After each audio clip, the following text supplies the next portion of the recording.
Okay, everyone, welcome to Desktop Discourse. Today's episode will be talking about activism, and as always, we're here to gather to share our thoughts, our ideas, our opinions, and kind of our insight on what we feel is important in the world. Because we believe here at SDI that having a meaningful dialogue is important and crucial to understanding each other and making the world a little bit more inclusive every step of the way. Welcome to Desktop Discourse. My name is Isaiah. I use they, them pronouns, and I'm a senior peer mentor at the SDI office. Hi, I'm Mikey. I use they, them pronouns. I am a senior public relations major and an office assistant at SDI. Hi, my name is Angel Page. I am a senior at Columbia studying acting, poetry, and American Sign Language, and I am a peer mentor and office manager at SDI. So this week, we're going to be talking about activism. Our first question is, how do you incorporate activism in your daily life? Well, I feel like, especially at the time we're at now, I feel like activism is kind of something I always have to do, like either in this time particularly like planning protests, leading them, making speeches, but I think you can go down to just like showing kindness. I feel like in basic respect, I feel like most movements and activism is just a group fighting for respect and fighting for a place to exist. So I think being that change for somebody is a simple way to show a little activism every day. Yeah, I try to be proactive with activism, like small picture, big picture kind of stuff. The work that I end up doing usually comes back to activism in some kind of way, whether it's, something as being present during a protest, leading a protest, speaking at one, kind of marching with folks, providing resources. It's kind of that like frontline kind of activism, the things that you kind of see on the news, and a lot of things that are synonymous with activism when you first think of it. But even like what Angel was saying, like, that kind of general everyday kindness that you can extend to people, kind of understanding where people are coming from, being able to talk to people and share ideas and kind of like unlearn biases and like rework them in your mind as you are presented with new information, constantly doing the work to, make the world a better place. And that looks different for everyone. I mean, for me, that looks like being able to like, go to a clinic or something and help out there or volunteer somewhere around the city of Chicago. So it can look in different kinds of ways. It can be just being at home, offering support for people who may be out in the streets and they need a place to stay after a certain period of time. So yeah, it looks different for everyone, but I think for me every day, even just something as like being on social media or like just researching certain things, just learning, to me that's kind of part of activism as well, as learning and constantly relearning and stuff like that. I totally agree on every level. I think what I've been doing the most of lately is like reading and kind of re-educating myself on a lot of biases that like maybe I didn't even realize that I had before. And the other thing that I try to do is take like a certain amount out of my paycheck every like time that I get paid. And I like, because I have the resources to do this, like this is not something that everyone should do by any means, but like if you have the ability to do this, it works for me. When I see folks like GoFundMes, especially like Black trans folks, I like to contribute money like where I can. That one's been something that's like hit something that I've done the most recently, I think. Have you guys seen that like meme that's just like the people are now just passing around the same like $20 to each other? Yeah. That's exactly it. Question number 2. Why is activism important to you? I'll start this one. Activism is important to me because like, I don't know, personally I think it's unfortunate that like the world that we live in kind of requires activism for everyone to have what they need. Like, I don't know. I think that it's incredibly unfair, but I think that it's important to extend like kindness, like Angel was saying, and like be proactive, like Isaiah was saying, in order for everyone to like get what they deserve in the world, which is like basic rights, food, water, respect, all those things. Yeah, I feel like those are all things that's like, why do we have to preach this? And it's gonna, and as long as everyone has their differences, which that'll never stop, therefore activism can never stop. It has to keep going. Someone has to fight for these people, whether it's, even though there's two sides to the table, we got Republicans and Democrats, and that's two different agendas, and whether you agree or not is, you know, your own accord. But it's like somebody has to fight for these people who don't have a voice, especially people who are oppressed. There's a lot of Black people are fighting in the street for their lives because they're getting gunned down every chance they get, every chance the police get. And at some point, like, somebody else has to say something because it's clear they're not listening to us. So activism, and it's really funny because when I, like, growing up, I never wanted to be an activist. I still kind of don't. And I feel like it's just become a necessary thing that I just had to do because I felt like somebody needed to do it. Like, I never really dreamed of living this life. So it's just such a necessary part of the world that you can't really get rid of it. So you might as well find your place in it. That's funny. I have a kind of opposite take with that. I've always seen myself being an activist growing up. That was the first thing where I was like, you know, that's something I want to do. I know there's a lot of work to be done. But I think growing up, I had to figure out how I was going to do it and how that would look for me. And then as you learn more, you understand that there's so much to be like advocated for, and like so many people to stand up for, so many causes. Like everything is just tied into the way in which, like, the way the world is produced now, like through capitalism. It's kind of like that just has entangled so much to be underneath everyone, underneath the elites for so long, whatever that looks like whatever. But like, so at first I kind of like activism. I was like, all right, I grew up in a household where my father was incarcerated, and I was like, all right, what does that system look like? Like, is that system fair? What is jail, prison? What is that really like? So then I started to study that, and then I studied like cultural appropriation, because everyone around me is very from a very immigrant heavy community. So it's like there's so much culture there, so many different ones. And so, you know, you constantly see that culture be appropriated when you step outside of that kind of my neighborhood or where I'm from. So like, I'm like, why are people think that it's okay to dress up as other cultures when it's not in line with their own or their identity, especially not give credit back to it. So like studying, like for me, my first, what activism meant to me first early on was like understanding cultural appropriation and mass incarceration.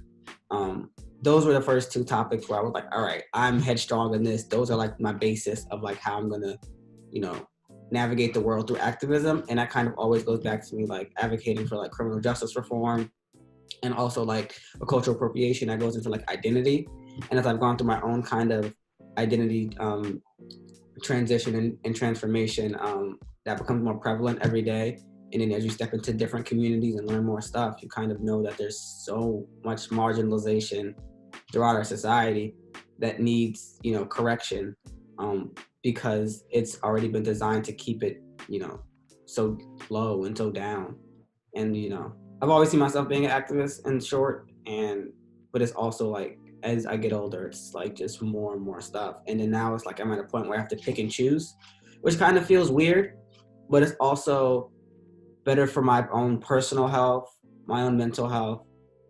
And also I want to be able to give as much as I can to certain causes, and trusting that like the work of other people are in the hands of those people as well.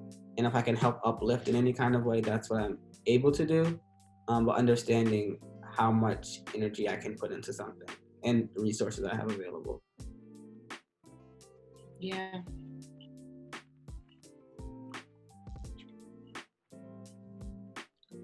So question number 3 is, what inspired your activism? I know Isaiah kind of got into like the roots of where their activism comes from, and I just kind of wanted to explore that a little bit more.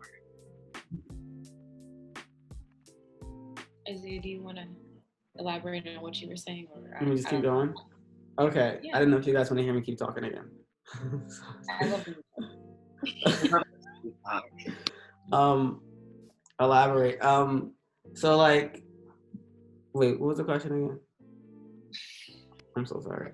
What inspires your activism? Oh, what inspires it? Oh, what inspires it is just like, I always feel like I was kind of destined in a way to change the world. And also understanding that changing the world looks different for everyone based off of the resources you have, the energy you have, your ability to actively do things, whatever that looks like. You know, everyone's different in that kind of way. So whenever you say change the world, like I was hearing that a lot when I was growing up. And everyone's like, oh, you can't change the world. Like it's too much. It's all the other stupid shit. And first of all, when people tell me I can't do something, that's just gonna make me do it, just to do it, just to prove them wrong. So like whether or not I actually care about it, because you said I can't do it, I'm gonna do it. So that was part of it, a small part of it. But then it's just like, there's so much that can be done, like the little things that I do, just impacting someone else's life and helping them understand the world, or changing their perspectives, or like having them challenge me. Like that kind of work is something that I think was what I can do. Like I couldn't always protest. I couldn't always go to those marches. I couldn't always do stuff like that. I didn't have money to like give up and stuff like that, or like to, you know, I didn't have that. I didn't have that available to me. So I'm like, what can I do to change the world right now? So like in small steps, I started a club in high school, and like we talked about like ways in which we could change the world, kind of educating ourselves on things that school wasn't really teaching us. So leaving it like that, you know, what can I do to change the world? It doesn't mean I'm going to actively be in every single part of the world, changing everything and how it works and nothing. Like that's how people think, and then they think that's such a big goal that they don't even try to do anything at all. And then also from like my mom and stuff, because like she's a teacher, and like she's really inspired me to like just keep learning, basically. And like I've seen everything that she's gone through and stuff like that, and I'm like, and then like as I grew up, I started to understand that a lot of the hardships that she was facing wasn't to her own personal shortcomings or anything like that. It was because of a lot of systems that was kind of built around us, and like the system we were growing up in that kind of had so many barriers that kind of prevented any kind of upward mobility and stuff like that. So that's where I kind of get my inspiration from activism, and I just want to be able to change the world in any way I can. Even if I just go somewhere for a few months and like can impact some people in that kind of way, change the way things are done, make it more efficient, and then go on and do something else. Whatever it is I can do, that's kind of the mindset I have now. I don't need to constantly be doing something to, you know, feel as if I'm changing the world. I know the work that I'm doing and the work that I've done has changed the world and will continue to, just in, you know, small pockets. I don't have to be the president of the United States to change the world. I could be a community activist right here in the city of Chicago, doing the work to help youth, to help the LGBTQ community, to help Black folks. And that right there is changing the world. So that's where my inspiration comes from.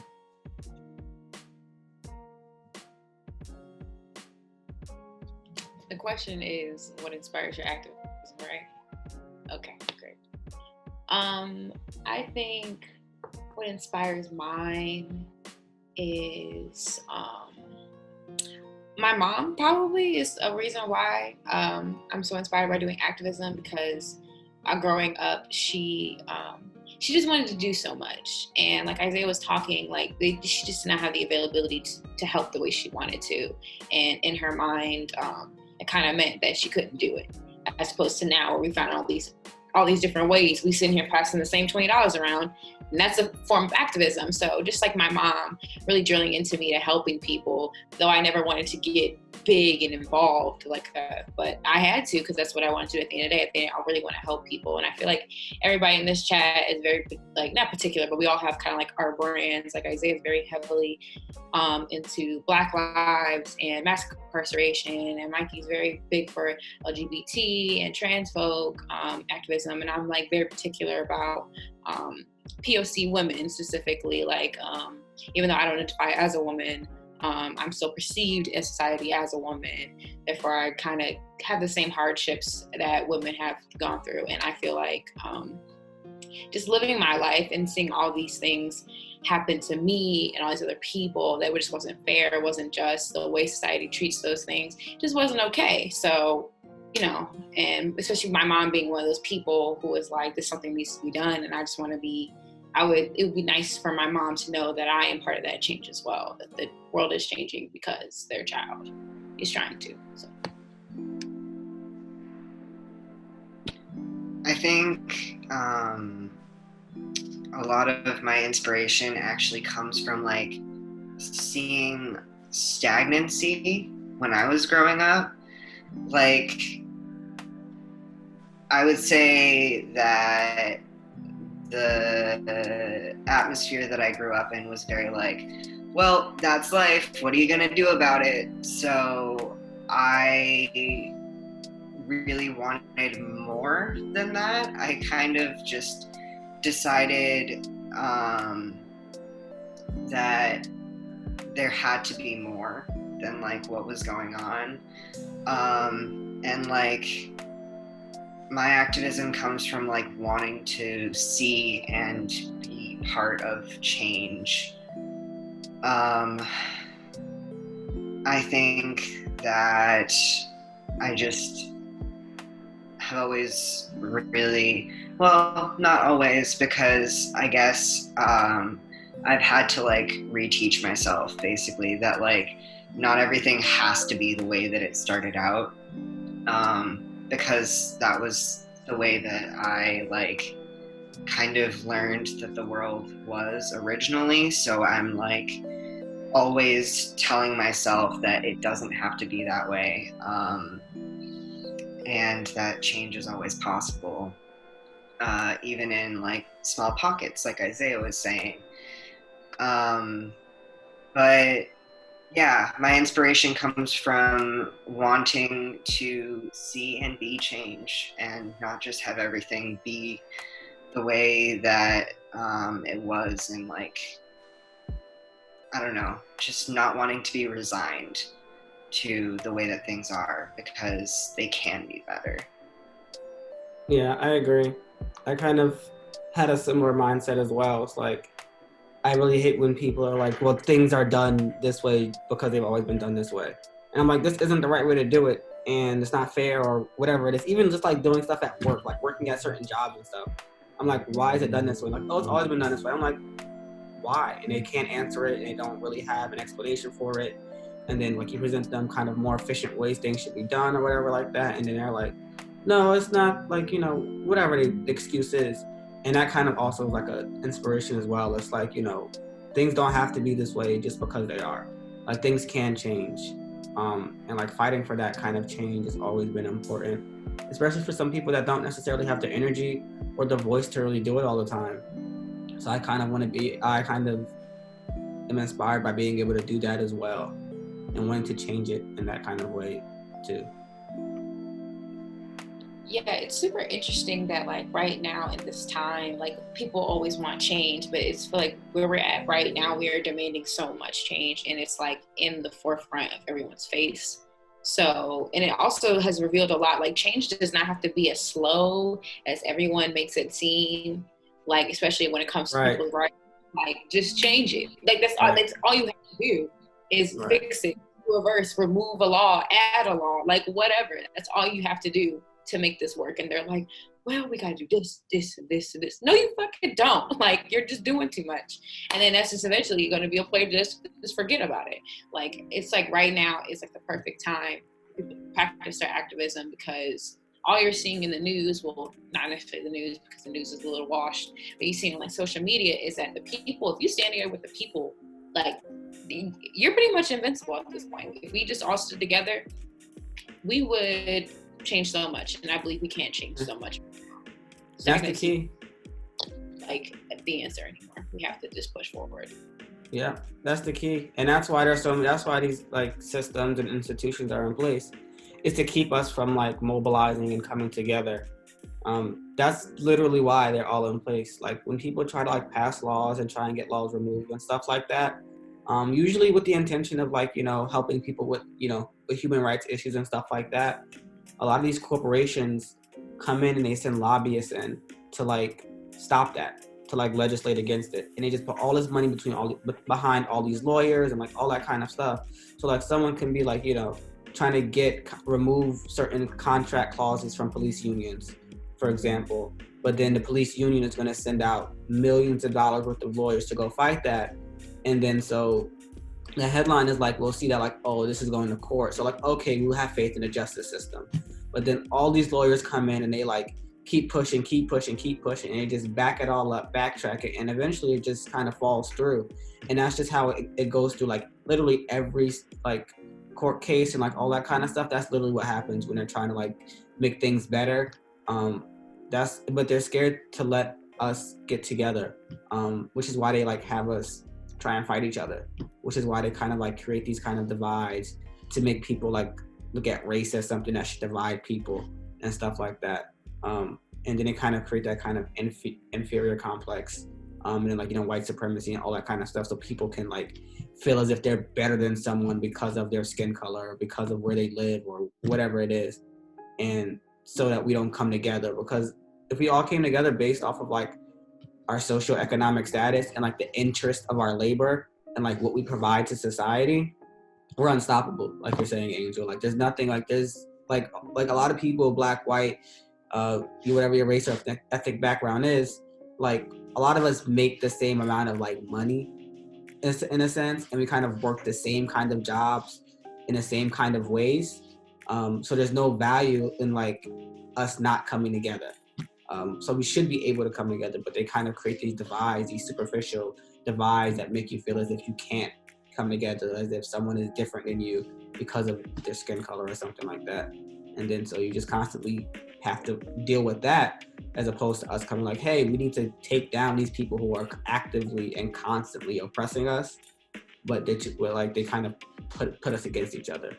And sometimes it's really hard to like, throughout the day-to-day of it and the way everything is designed, it's like you don't even have time sometimes to even think about activism a lot of the time. Some people, like, you go to work and you're working all day, and then you come home, you don't want to have to worry about changing the world. You want to just come home and watch some TV, have something to eat, and go to bed, and then you probably restart the next day, same exact kind of thing. So it's kind of designed to keep you not even wanting to rise up because you're just so tired. I feel like Chicago is like the perfect city for you to like see how much they divide people up. Like this is probably one of the most segregated cities in America. Like the fact that the mayor can pretty much redline everybody and cut off the subway so that nobody gets downtown. You really see basically a tale of two cities, even though they're in the same vicinity of each other. There's downtown, then there's everybody else. You see where the wealthy, white elite mostly live here. The only reason why I live here is I go to school and I have to unfortunately live in a dorm. But everybody else, like, you know, they got to find somewhere cheaper to live. And then you go towards the south side, it's more affordable, but there's also crime, even though I think there's more crime downtown than there is on the south side. I know I'm from there. Yeah, you see how like they divide people up so much. And even then, I feel like it's not even to really, you know, they're going to gentrify everything as they're trying to do. It's not even, they're just trying to push everybody out that's not like them, which is the 1%. Yeah, a huge example that I can think of is like in my own neighborhood. Like there was a building that was supposed to be turned into a school that is now an upper class apartment building. Really, really helpful for good. Really, really beneficial for everyone involved and not just the upper class. Right, because we don't need schools. That's the absolute worst. Chicago truly acts like they don't need no schools. They really be acting like that. They ain't got no nurses. They make me sick. I don't understand. Like, they don't invest in schools. They don't invest in any kind of programs like that. And then when people don't have anywhere to go and they end up on the streets trying to survive, so they end up doing things such as selling drugs. Then they invest all into the police force. And it's like, if you just put money into schools and to community services, no one would have to be on the street selling drugs. So why are you doing, like, it's like cops are not preventing any kind of crime. They're a reactionary kind of system, and they're not even trained to handle anything. So even if someone is on the street and they have an altercation, cops are not trained to even kind of de-escalate that. They're trained to think that someone is going to attack them. That is literally how they're trained. They're trained to not only perpetuate fear upon the citizens of the city, but they're also trained to think that, like, when someone is walking towards you or being hostile, that they are going to attack you. That's why you see so many deaths. And then, like, the way media works, you kind of criminalize Black folks. So that's kind of why they're so trigger happy with Black folks. But even when they deal with anyone, really, they're just in the mood to attack. They're trained in all these weapons, and then, like, the military is so invested in, and then, like, they're not really fighting any wars, so then they have to recall a lot of those tanks and armors and riot shields and all that other shit. And then that's why you see that at the CPD and, like, all over the country. That's why you see all that stuff, because those are all military grade weapons that have been recalled and sent back to the United States. And a lot of those places, they just pick it up for cheap. It's basically, they're getting it, like, basically for a fraction of the cost or for free. And it's just now they're militarizing the police force when there is no kind of imminent threat like that to the country or to America.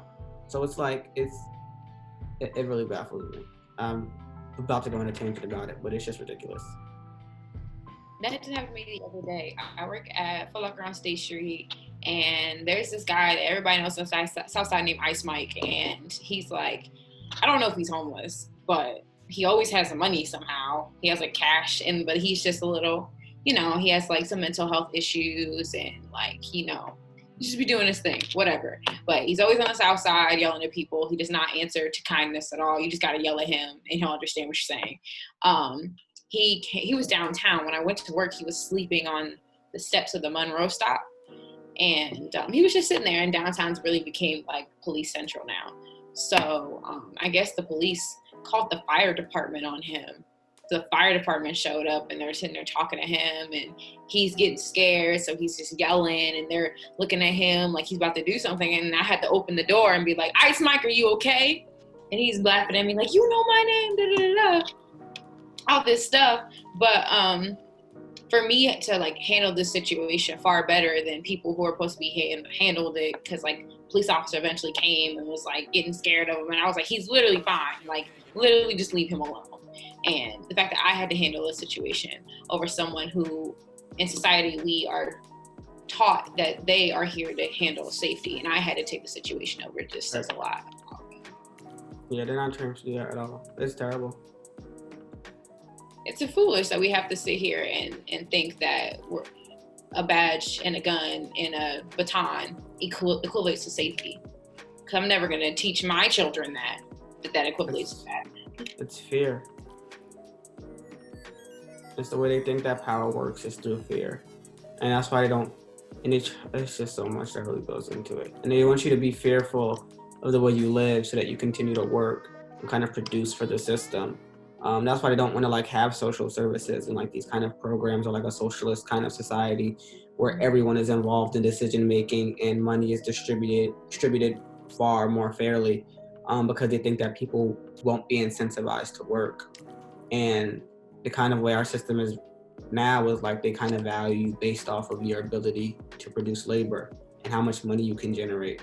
And I don't think that's the way we should live, because then you live in fear, because it's like, if you don't work, you can't pay rent, you can't get food, and then you end up on the streets. So it's like, you live in fear of constantly, like, if I don't go to work, I can't pay for this. Whereas if people can just work and have the ability to navigate different careers, navigate their own interests, and kind of, like, innovate society and have, like, the government support them when they are out of work. Like, no one wants to, well, for the most part, most people don't want to just sit at home all day and do nothing. As you can see right now, the perfect example right now is COVID. Like before, they could have argued that before, but now it's like everyone has been home for the majority of the time for the last 8 months. So it's like people want to be, you see stupid folks out there without wearing masks and stuff like that, and how quickly people went back outside. And then like us now kind of like navigating going back outside a little bit more freely. It's like we want to be able to do other things. We don't want to just be in the house all day getting money from the government. Like that does nothing for human. That's not how humans are wired. We want to do different things and kind of innovate the way in which we live. But there's no kind of support system for people that are out of work or who don't have housing or don't have education or healthcare and stuff like that. But if those basic needs are met, and if we know that when life happens and we may not be able to work, and that we're still supported until we're able to like give back to society in that kind of way. If we know we're supported in that kind of way, it makes life so much better for everyone. It makes everything so much freer. Everyone can be like, oh, I don't like working here. I can go work somewhere else. I can go take a month off and figure out where I want to go and like contribute to society. How do I want to make the world better, different in my point of view? But no, everyone's living in fear of not only the police, but of not being able to reduce labor for the millionaires and billionaires that they work for. That's my 2 cents on that. I'm just happy to be here. I love listening to you talk so much. So smart. Wow. Bringing it back a little bit,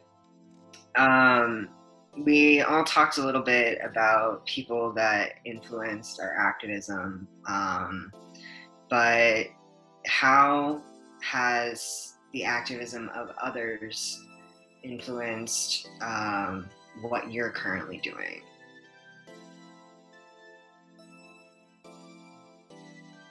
I just spoke a lot, so can someone else go first?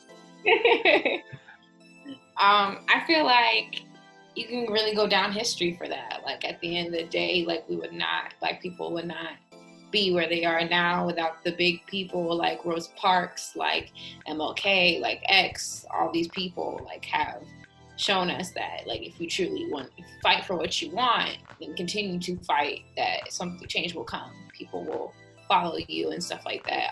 Activism today, I'm really inspired by my friends and like how they work really hard. Like Zola works really hard for Black trans women in Chicago, and it's really inspiring to see her when she spoke at the Pride March. That was a really inspiring speech. She pretty much just took everybody. Like it was captivating, like how graceful she was giving that speech, and just seeing my friends and even some of my family like really fight for what they want and fight for each other, and for us to stick up for each other and really fight for our space in this world is like really inspiring to me. So I do a lot of my work for my friends and for my family and people like that. I definitely agree. Zola was my co-chair on the Trans Student Union for a while, and like getting to know her, and like hell, she was even the one that basically suggested that, flat out was the one that suggested that we start TSU. And she has been one of my biggest inspirations, especially recently. The speech that Angel was talking about was so moving. But yeah, Zola especially, but my friends, seeing people that I know really care and work to make a difference in the world is really beautiful to me. My partner was a big inspiration for me to start doing a lot more reading and like studying a lot more on like things on like systematic change in general. Started reading the Marx Engels Reader, specifically like the Communist Manifesto, etc., because my partner suggested it, and that has really like informed a lot of my opinions and helped me like gain more perspective, I guess, on situations that are currently happening and how like the way that society moves kind of repeats itself, or like we can see how cyclical the nature of like creating an oppressing and oppressed class. I'm going on a tangent, but I don't know. I think that seeing people that I know go out and create change is so inspiring. And like, celebrities are celebrities, but every once in a while you'll, yes, exactly, Angel. But every once in a while you'll strike gold and you'll see someone actually say something meaningful. And I think seeing people say something meaningful on a very large scale to a lot of people is also very inspiring to me. Because like it's possible to use your platform for good. Yeah, I do a lot of my inspiration from others comes from like reading and stuff like that. So like I enjoy reading to get the most of my information and to get my inspiration. I don't usually like, I mean, there's certain figures out here now that you can like, I can like look to, but I don't really get too caught up in them. Because a lot of it is just like, I can't really follow celebrities like that in the sense that like I'm looking at them for guidance. Absolutely not. Because at the end of the day, they're really no different from me besides that they've gotten a big break and they've made money and they're successful in their industry. Other than that, there's really, and I wouldn't even say I'm not successful because I think I'm successful with everything I do, but like, it's just a whole, they're just elevated. So I mean, like in that kind of sense, monetarily and whatever. So like looking for them as if they have some kind of guidance or like some kind of messiah for us is just kind of silly to me. But like my big inspiration of like other folks that I've read about is mainly Malcolm X. That's the kind of the work that I've kind of like, it stems off from that. Everything I've read about him and stuff that he's written and like the work that he's done, his speeches, all that kind of stuff, it kind of like everything trickles out of that. So far as like I'm reading a book called The Socialist Manifesto right now. That's what I'm looking at. I'm reading a book about Malcolm X. I'm reading some James Baldwin as well. And just like those kind of like pioneers of our times. And then kind of just like also to me as well, I don't necessarily get caught up in being inspired by individuals per se. I kind of just like take what I can learn from everyone and what they can contribute to like what I want to know and what I can be challenged on. And I just go from there. Because a lot of times you like get really invested in someone in the sense that like you're looking at them for inspiration and you don't want to be blinded by the flaws that they have. And it's like, when you find out a flaw about them, sometimes folks get pretty naive about kind of the way in which someone is not doing something the right way or the best or something like that. And they kind of have this kind of blind following to them. So I never wanted to get caught up with anything like that either. So I kind of like just study folks, study ideas, theories, ways in which we can make the world better, give credit where credit is due, which is really big. Like if you have an idea and it's not necessarily yours, I'm always quick to like, oh, I read this in this book, or I have the source for this, or I've heard this from this person. But also it's very inspiring seeing like, Angel was saying and you guys were saying like our friends do the work as well, because it shows that you're not really alone in it and you're not like alone in a fight. And that's kind of always reassuring, because it's like sometimes when you're doing some work and like you're just behind the screen or you're behind a pen and paper reading or whatever and you're just like by yourself, it can be kind of lonely in the sense that like you're like, is this really worth anything? Is this really making a change? Am I actually doing anything? But then like you see the work that you're doing, then you also see the work that your friends are doing and people around you, people your age, and like being able to distinguish the fact that you're not comparing yourself to them, but you're just like, oh, I'm really inspired by what you're doing, what you're able to do and how you're doing it. And that's really cool. I know that like we're fighting for a similar thing. We're doing similar things. And that's usually how I kind of take inspiration. I kind of pick it where I can get it kind of thing. I don't usually like take to get it from one source. But if there was to be one source that would be close to that, it would be definitely Malcolm X.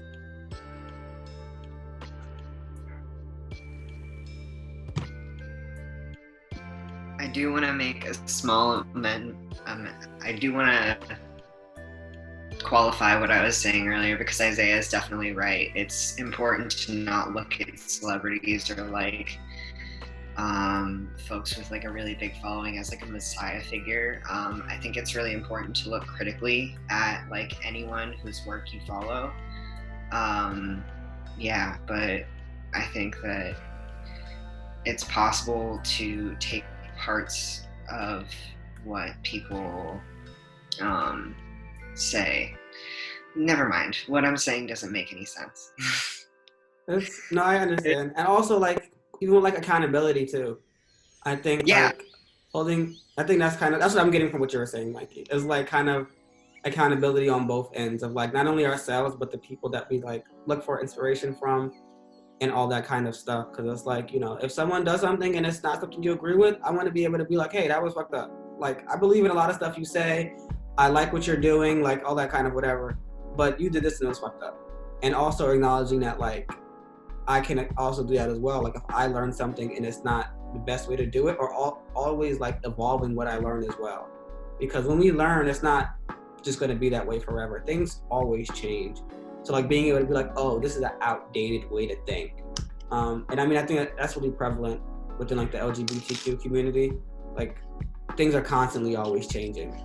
Terminology is always kind of changing, always doing the work to learn about it. And most people outside of the community won't even take the time to even learn about it. So we, like, have to constantly, like, you know, fight that battle. But, you know, I think it's also really important, you know, accountability on both ends as well when we do that, and just, like, always keep learning and, like, updating what you learn. And also when someone corrects you on it, don't really get too defensive or mad about it. I mean, it depends on how they say it, obviously, but for the most part, at the base of it, like, sometimes you kind of just fall back on certain things and you have to be taught again, and there's nothing wrong with that.